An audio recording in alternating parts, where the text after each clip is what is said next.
My name is Charlotte Ashford.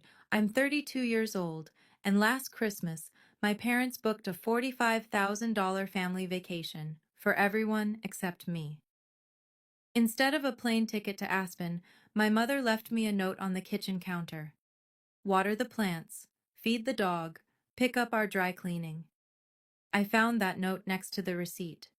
4 ski passes, a 5-star suite, spa treatments, private lessons for my brother, $45,000 for a trip I wasn't invited to.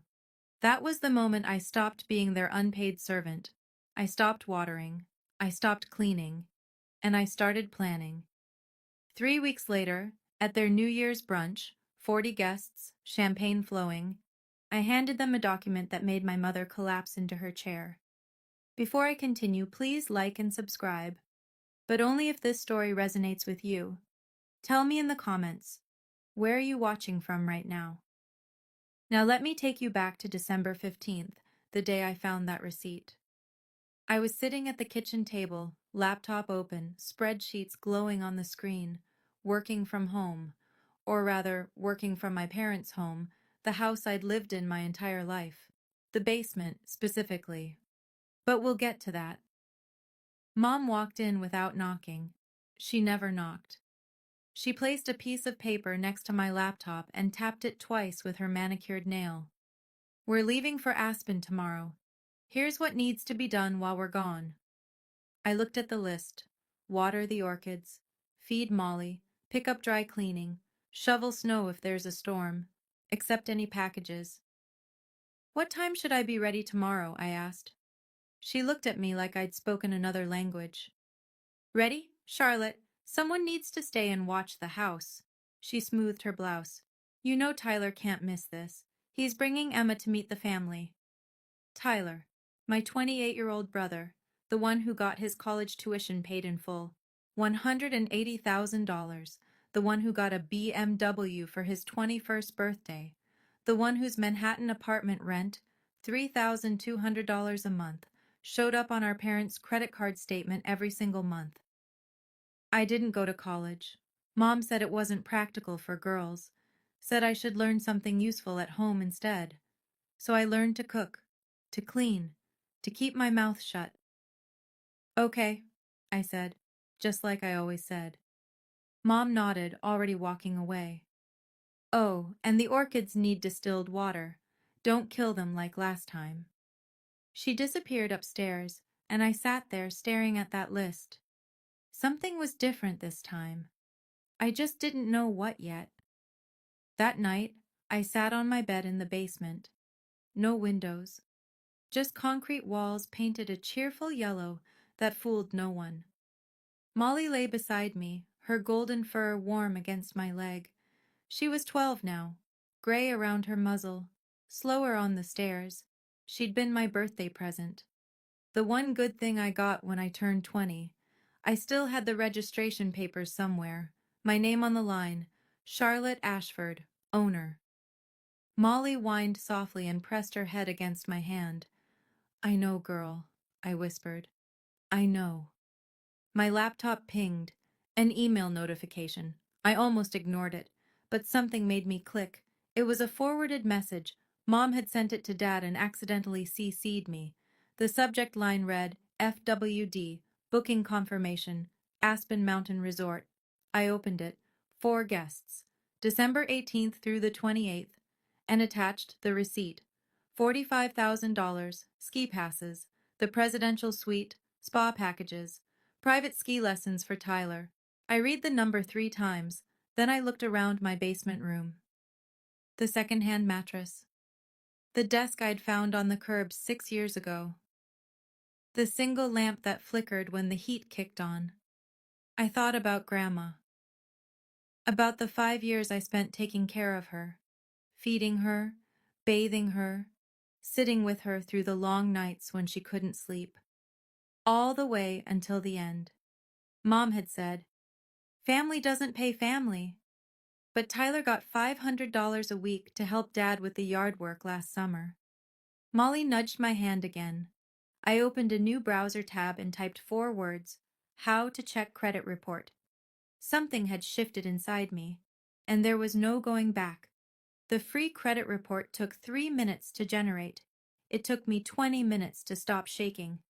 3 credit cards, all in my name, all opened without my knowledge. The first one appeared when I was 19 years old, the exact year Mom convinced me to stay home instead of applying to college. Total balance across all 3 cards, $67,000. I scrolled through the charges. Furniture from Pottery Barn, first-class flights to Miami, shopping sprees at Nordstrom and Neiman Marcus. The billing address for all 3 cards? My parents' house. This house. But I'd never seen a single statement. My hands trembled as I kept scrolling. I thought about every job application that had been rejected, every apartment I'd tried to rent, the confused looks from landlords, the apologetic emails. Unfortunately, your credit score doesn't meet our requirements. I thought I was unlucky. I thought something was wrong with me, but it wasn't me at all. They'd taken my name, my social security number, my future, and they'd used it to furnish their living room and take tropical vacations. Molly pressed closer, sensing my distress. I buried my fingers in her fur and focused on breathing. In, out, in, out. The rage came slowly. Not hot and explosive. Cold. Quiet. The kind that settles into your bones and stays. For 13 years I'd been trapped in this basement. Trapped by a credit score I didn't destroy. Trapped by parents who smiled at me over dinner while they buried me in debt I knew nothing about. I closed the credit report. I opened LinkedIn. And I searched for a name I hadn't spoken in 8 years. Diane Okonkwo, my old college friend, the one who became a lawyer. I didn't sleep that night. Instead, I made a list. The accountant in me needed to see it all laid out in black and white. If I stay silent. 1. I live in this basement until my parents die. Maybe longer. 2. My credit score never recovers. I never get my own apartment, my own car loan, my own anything. 3. When Mom and Dad get old, I'll be expected to take care of them, just like I took care of Grandma. No salary, no breaks, no thank you. 4. Molly is 12. She won't live forever, and when she's gone, I'll have nothing left that's truly mine. I stared at that list until my eyes burned. Then I looked at my phone. At the LinkedIn connection request I'd sent to Diane at 2 in the morning, the green dot next to her name appeared. Online. 3 dots. She was typing. My heart pounded. Her message appeared. Charlotte? Oh my God, it's been forever. I was just thinking about you last month. How are you? I typed back. I need legal advice. It's about my parents. Can we meet? The 3 dots again. A pause. Then, tomorrow. Coffee. 10 a.m. I'll send you the address. And Charlotte, whatever it is, we'll figure it out. Molly lifted her head and looked at me. Her tail wagged once, twice, like she knew. 2 more weeks, girl, I whispered. That's how long they'll be gone. 2 weeks to figure out what comes next. She put her head back down on my lap. Outside my tiny basement window well, the first snowflakes of December began to fall. I didn't know what I was going to do yet, but I knew I was done being invisible. The next morning was chaos. I stood at the bottom of the stairs and watched the performance. Designer luggage in the foyer, garment bags, ski equipment that cost more than I made in 3 months. Tyler bounced down the stairs, phone in hand. Aspen, baby! He was filming himself, didn't even look at me. His girlfriend Emma followed. She was new, 3 months, maybe 4. Pretty, quiet. She caught my eye and hesitated. Are you sure you can't come? Before I could answer, Mom swept between us. Charlotte loved staying home. Her voice was bright, cheerful, the voice she used for company. She's not really a ski person anyway. I've never been skiing, I said. Exactly. Mom adjusted her cashmere scarf. You wouldn't enjoy it. Dad appeared from his study. The car's here, let's go. No one hugged me goodbye. No one said they'd miss me. Mom just pointed at the counter where the list sat. Don't forget the dry cleaning, and shovel if it snows. The Hendersons judge. The door opened. Cold air rushed in. They filed out one by one. Tyler still filming, Emma glancing back with something like guilt, Dad checking his watch. Mom paused at the threshold. Oh, and water the orchids twice. They're expensive. Then she was gone. The door clicked shut. The house fell silent. Just me and Molly. I stood there for a full minute, staring at the closed door. The orchids sat on this windowsill, delicate and demanding, waiting for water I wasn't going to give them. My phone buzzed. Diane. See you at 10, the coffee shop on Main Street. I looked into what you mentioned. Charlotte, we really need to talk. I grabbed my coat and my car keys. The orchids could wait. Forever, if necessary. Diane hadn't changed much. Same warm smile, same sharp eyes that missed nothing. She was already at a corner table when I arrived, 2 coffees waiting. She stood and hugged me tight. 8 years, she said. 8 years and you look exactly the same. We sat. She slid my coffee toward me and then pulled out a folder. I ran a preliminary check after your message. Her voice dropped. Charlotte, what I found. She opened the folder. My credit report, highlighted in yellow. This is identity theft. These cards were opened without your consent. She looked at me steadily. This is a federal crime. My throat tightened. But they're my parents. That doesn't make it legal. She explained my options. I could file a police report, press charges, sue for damages, but I shook my head. I don't want them in prison. I wrapped my hands around the warm cup. I just want them to see me, to acknowledge what they've done. Diane studied me for a long moment. Then we do this differently. She pulled out a legal pad. You told me you took care of your grandmother for 5 years. Full-time care, right? Did your mother ever put anything in writing about compensating you? I thought back. The endless nights, the bedpans, the medications, Mom promising it would all be worth it. There's an email, I said slowly. She said she'd make it up to me when Grandma got better. Grandma never got better. No, she didn't. Diane nodded, writing quickly. That email could be considered a verbal contract in writing, and Charlotte, she looked up. Have you ever heard of a mechanic's lien? I shook my head. Then let me explain how we're going to get you seen. 2 days later, I sat in a cramped office across from Marcus Smith. He was a CPA who specialized in family financial disputes. Diane's referral, gray-haired, glasses, the kind of man who'd seen everything and judged nothing. A stack of papers sat between us. Let's calculate what you're owed, he said, pen ready. We started with the housework. 20 years of cooking, cleaning, laundry, 15 hours a week, 52 weeks a year, at $18 an hour, the average housekeeper rate. He wrote the number, $280,800. Then Grandma, 5 years of full-time caregiving, 40 hours a week minimum, $20 an hour. Another number, $208,000. Now we subtract fair market value for room and board, he said, even in a basement. He calculated, wrote a final figure.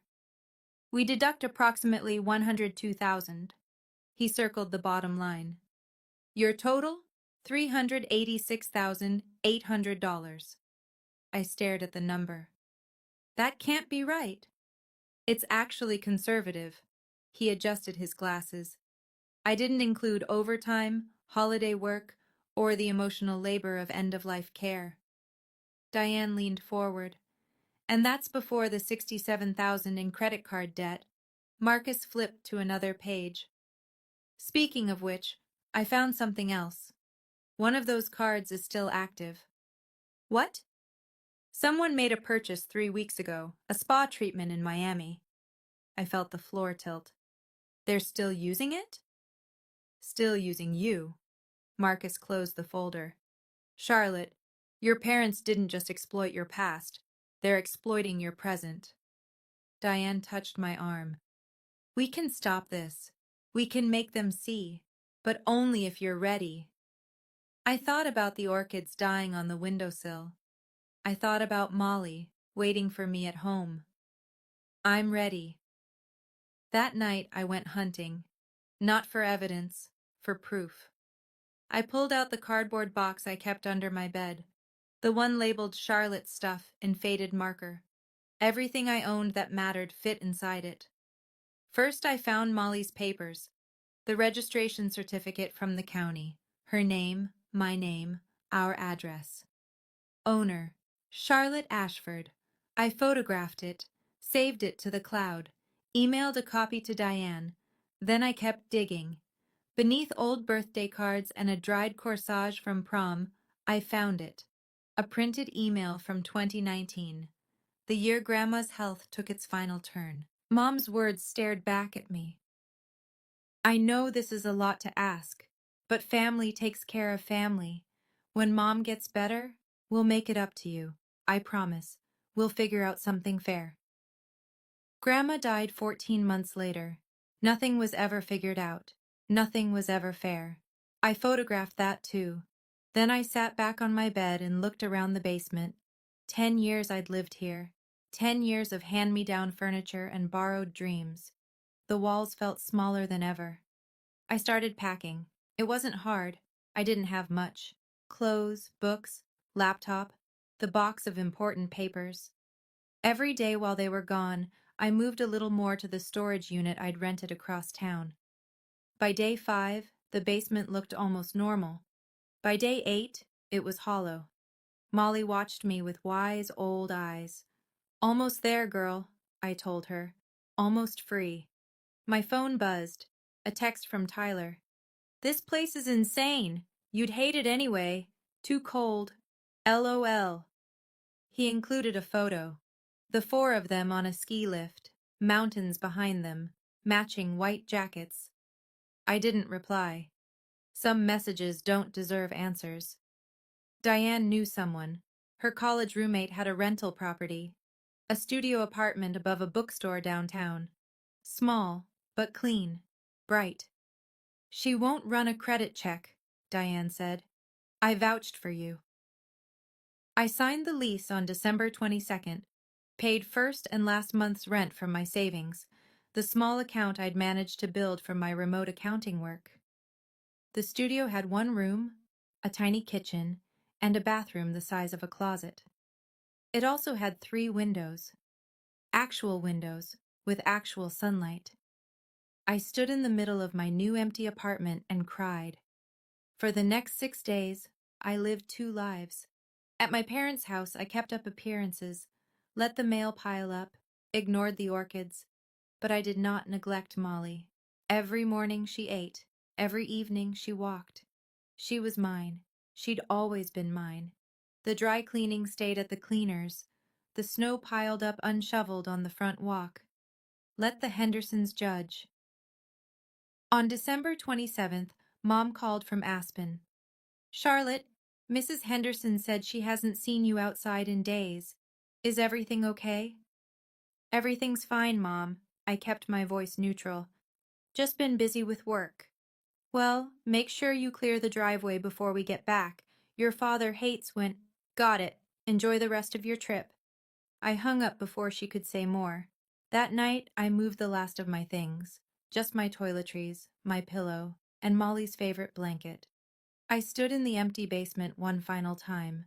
The yellow walls, the water stain on the ceiling, the room where I'd spent a decade waiting to be seen.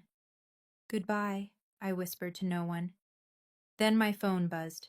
Tyler. Mom's planning a New Year's brunch. 40 guests. She needs you to cater. You in? I smiled. I'll be there. Okay, I need to pause here for a moment. If you've ever been the responsible one in your family, the one who always shows up, always helps, always sacrifices, And you felt invisible doing it. I see you. Quick question. What would you do if you discovered your parents had been using your identity for over a decade? Drop your answer in the comments. I read every single one. And if you want to see how this plays out at that New Year's brunch, keep watching. December 28th, 3 o'clock in the afternoon. I watched from across the street as the black SUV pulled into the driveway. The doors opened. Tan faces, tired smiles, expensive ski gear. They were home. I walked up the front path, timing my arrival perfectly. Casual, coincidental, like I'd just stepped out for air. Mom spotted me first. "Charlotte, why are you standing outside? It's freezing." "Just getting some fresh air."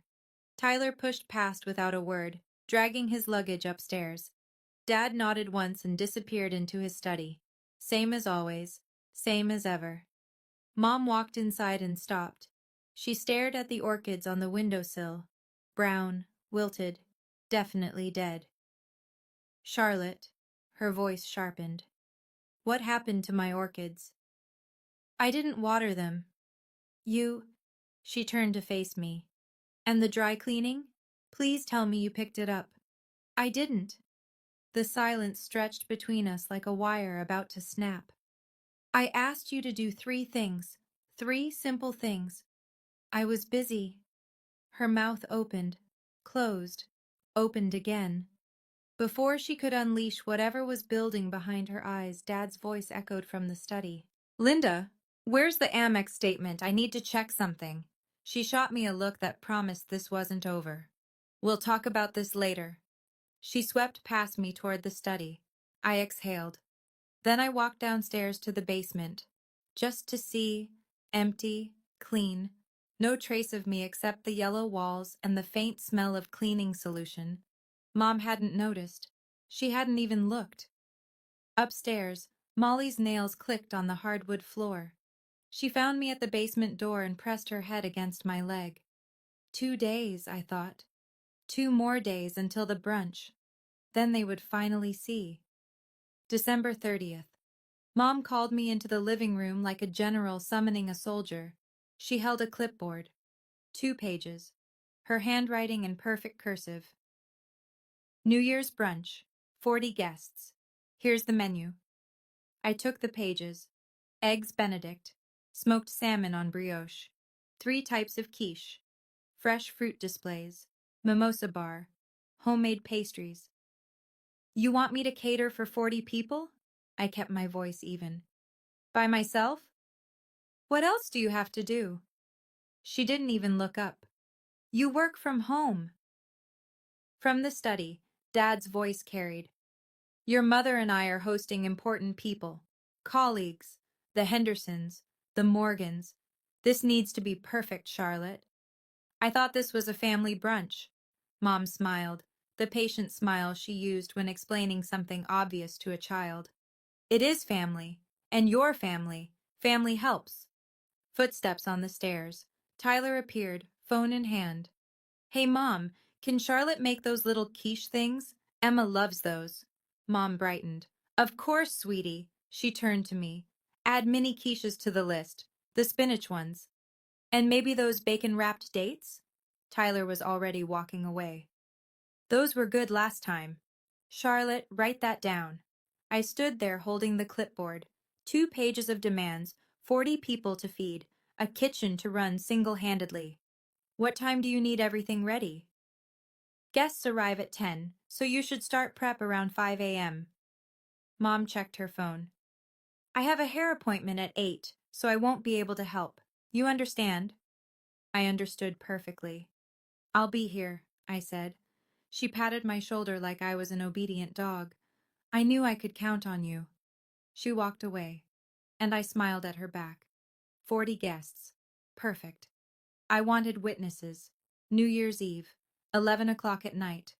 I stood alone in the kitchen, surrounded by grocery bags I had no intention of unpacking. Eggs, salmon, champagne. Mom had spared no expense on ingredients I wouldn't be cooking. The kitchen door swung open. Emma walked in, hesitant. "Charlotte, Can I help with anything? She was trying. I could see that. 3 months with Tyler, and she still hadn't figured out the rules.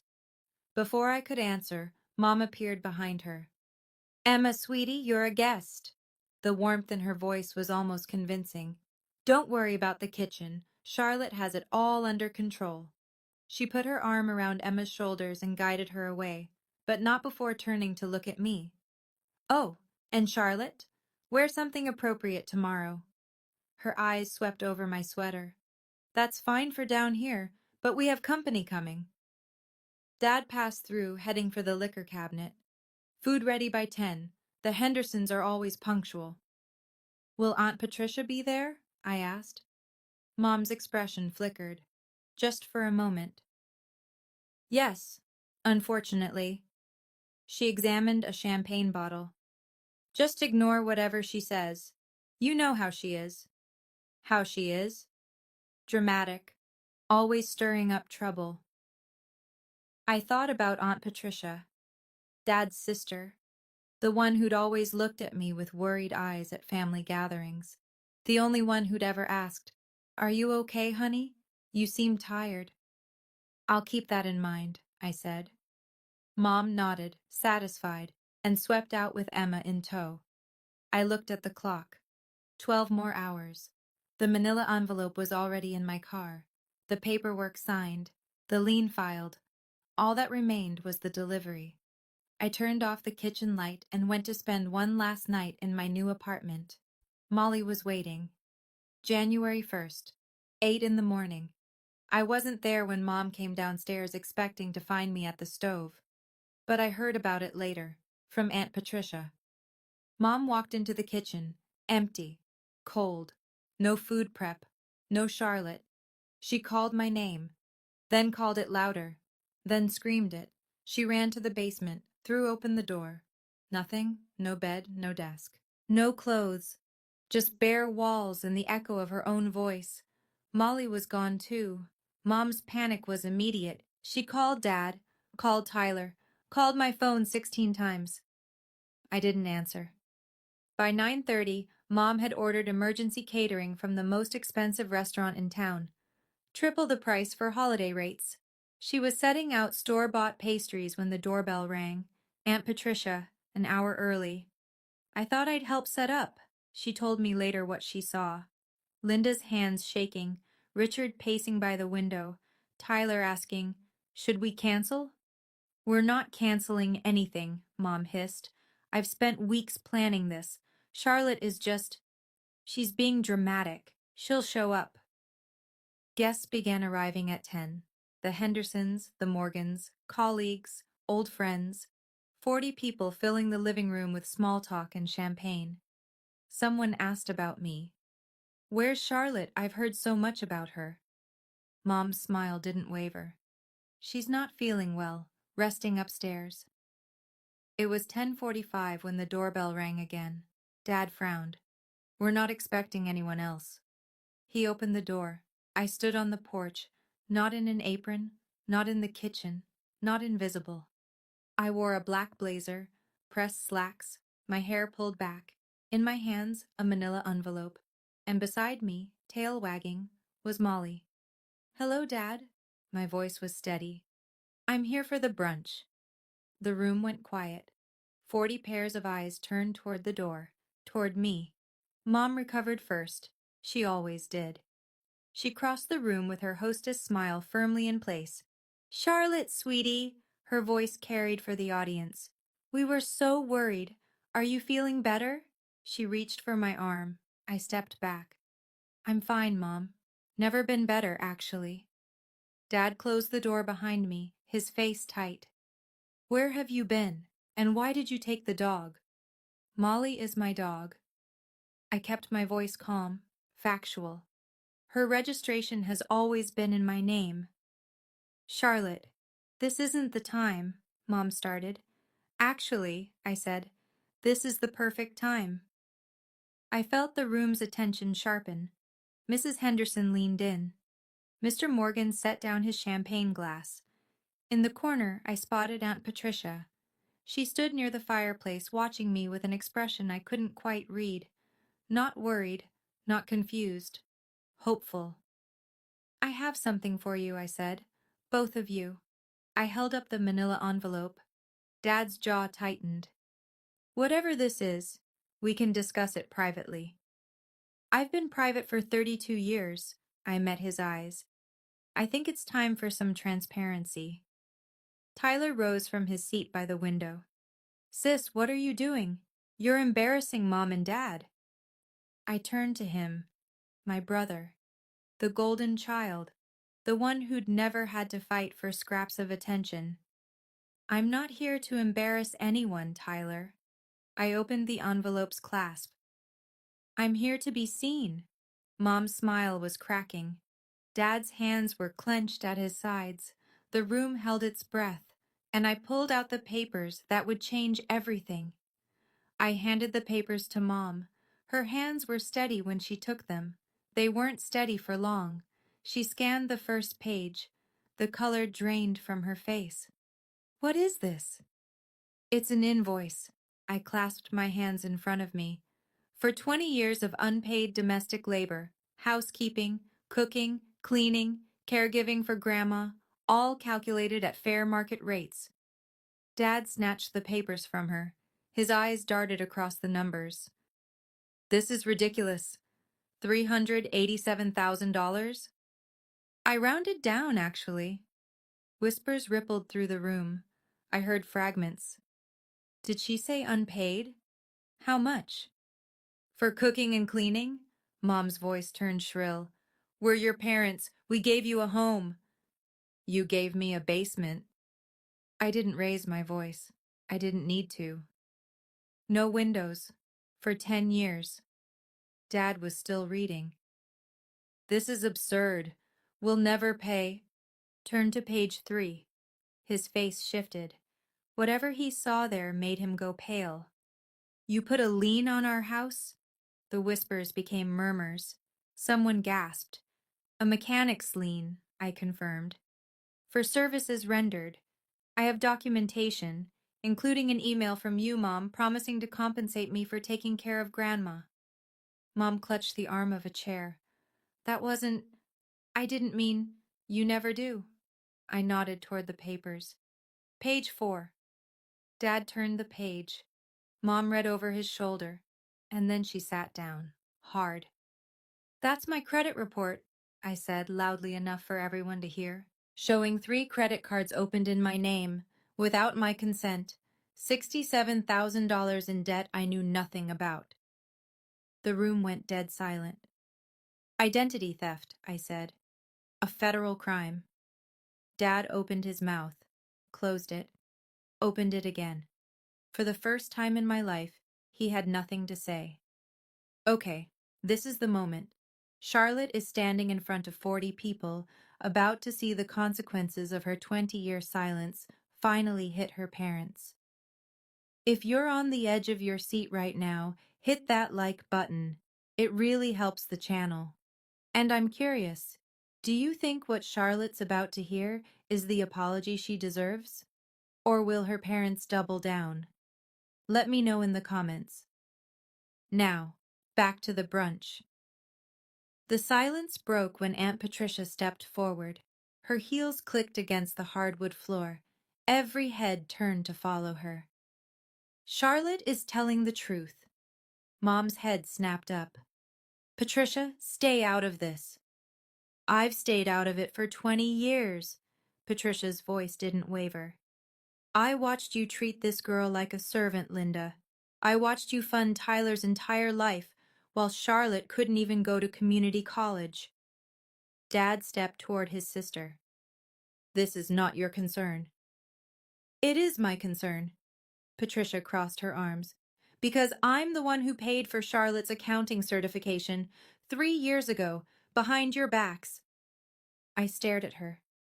You never told me. I wanted to. Her eyes softened when she looked at me. But Linda said if I interfered again, she'd cut me off from the family. The murmurs grew louder. I saw phones being pulled from pockets. Mrs. Henderson was already edging toward the door, clutching her purse. Mom tried to salvage the room. Everyone, please. This is a family matter. Mr. Morgan stood up. Richard, I think we should go. This seems personal. One by one, guests began leaving. Quiet apologies, embarrassed nods. No one wanted to stay for the aftermath. Emma rose from her seat near Tyler. She walked toward me, not toward him. I'm so sorry, she said quietly. I had no idea. Then she walked out the door. Tyler called after her. Emma? Emma, wait! She didn't look back. Within 15 minutes, the room was nearly empty. Just family now. Mom, still sitting in her chair. Dad, still clutching the papers. Tyler, staring at his phone. Aunt Patricia standing beside me. And Molly, pressed against my leg, her tail no longer wagging. The reckoning had begun. The front door closed behind the last guest. The silence that followed was deafening. Mom finally spoke. Her voice cracked. How could you do this to us, in front of everyone? I looked at her, really looked, at the mascara starting to run, at the careful facade crumbling. How could you do this to me? For 20 years? Dad threw the papers onto the coffee table. We raised you. We gave you a roof over your head, food, clothing, everything. A roof over the basement, hand-me-downs from cousins, and I cooked most of that food myself. I didn't blink. While you were using my social security number to fund your lifestyle. That was for emergencies, Mom started. Spa treatments in Miami? I cut her off. That was 3 weeks ago, while you were in Aspen. She flinched. Tyler finally looked up from his phone. I didn't know about the credit cards, I swear. I believe you. I turned to him. But you knew about everything else. You knew I stayed home while you went to college. You knew I took care of Grandma while you visited once a month. You knew I was living in a basement while you had a 2-bedroom in Manhattan. He dropped his eyes. No denial, no defense. I picked up Molly's leash from where I'd set it by the door. I'm not asking for the money, I said. I never expected you to actually pay $400,000. Mom looked up with a glimmer of hope. But I am asking for acknowledgement. For you to see me, to see what you've done. I clicked the leash onto Molly's collar. And even if you never do, I'm done waiting. I turned toward the door. Charlotte? Dad's voice was hoarse. Where are you going? Home. Mom stood up, unsteady. Home? What do you mean, home? This is your home. I almost laughed. Almost. This was never my home. This was where I worked. For free. For 20 years. I opened the front door. Cold January air rushed in. Wait. Mom's voice pitched higher. You can't just leave. What about the lien? You can't expect us to actually... The lien stays. I kept my hand on the doorknob. Until the credit card debt is paid off. $67,000. You have 90 days. Dad stepped forward. And if we refuse? Then the lien remains on your property. You won't be able to sell, won't be able to refinance. I shrugged. That's how liens work. I'm sure you know that, Dad. You worked at a bank for 30 years. His face reddened. This is extortion. This is accountability. I met his glare without flinching. Something you've avoided your entire life. Aunt Patricia moved to stand beside me. I'll walk you out, honey. Patricia, if you leave with her... Mom's voice held a warning. You'll what, Linda? Patricia's smile was tired but real. Cut me off? I think I'll survive. We stepped outside together. Molly trotted between us, tail wagging again. Behind us, I heard Tyler's voice. What are we going to do? And Mom's response harsh and brittle. We'll fix this. We always fix things. But she couldn't fix this. Not the debt, not the witnesses, not the years of silence finally broken. At my car, Patricia hugged me. I'm proud of you. I should have said something years ago. You're saying it now. I hugged her back. That's what matters. I loaded Molly into the back seat, started the engine, and drove toward my apartment with windows, toward the rest of my life, 1 week later. I sat in my studio apartment, sunlight streaming through all 3 windows. Molly lay in her favorite spot, the patch of carpet where the afternoon light pooled warmest. My phone buzzed. Diane. Have you seen the neighborhood Facebook group? I hadn't. I'd been avoiding social media, but curiosity won. Someone had posted about the incident at the Ashford house. No names, but everyone knew. I scrolled through the comments. I always thought something was off about that family. Poor girl, she was always so quiet whenever I saw her. I heard the parents opened credit cards in her name. That's illegal. No wonder she never moved out. They trapped her. I closed the app. There was no satisfaction in it, just a hollow ache. Another notification. A number I didn't recognize. Charlotte, this is Emma. I broke up with Tyler. I stared at the screen. He tried to defend your parents, said you were being dramatic, that you'd always been jealous. I couldn't be with someone who thinks that way. A pause. 3 dots. I'm sorry I didn't see it sooner. If you ever need a friend, I'm here. I read the message twice, 3 times. I didn't reply. Not yet. But I saved her number. Molly lifted her head, looked at me, and sighed contentedly. I know, girl, I murmured. We're okay. My phone buzzed again. This time, an email. From Richard Ashford. Subject, we need to talk. I didn't open it. Not today. Instead, I made myself a cup of tea, sat by the window, and watched the winter sun sink behind the buildings. I hadn't destroyed them. That was never the point. I just wanted to be free. And for the first time, I was. I agreed to meet Dad a week later. Neutral ground, a coffee shop downtown. Diane's advice, public space, keep it short, don't give anything away. He was already there when I arrived, sitting in a corner booth, looking older than I remembered. Charlotte.